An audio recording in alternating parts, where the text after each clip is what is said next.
Asko falta da film laburra da behar batetik jaiotzen den proiektua. Eta nik esango nuke dela proiektu sendagarria sendatuko ez den zauriarentzat.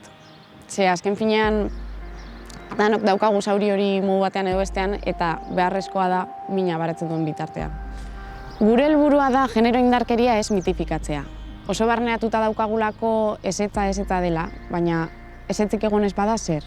Edo beldurrak eragindako baiezkoa bada, edo galdetu ez bada, edo erreakzionatzeko ezintasuna egun bada, orduan zer. Eta nitzako ulertzeko zailena izan zena, sarketarik egon ez bada zer.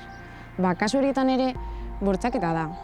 Eta guk horien guztien izenean errealitate jakin bat azaleratuko dugu. Publiko zehatzago bat bilatu beharko bagenu, izango zen kontzientzia piztea behar duten horientzat. Mezu bat helarrezi nahi dugulako alde batetik, edo ikusi nahi ez dutenentzat errealitate horren jabe izateko, edo errealitate horren jabe direnak aizpatasun izpi bat eukitzeko. Kontatzen duguna benetan gertatu da, eta gertatu zen bezala kontatuko da.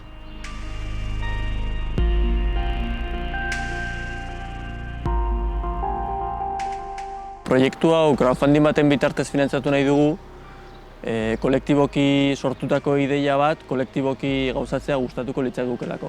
Nahiz eta ikasleak izan, gure lanetan lan baldintza minimo batzuk bermatu behar direla uste dugu, eta horretarako egiten dugu diru bilketa hau.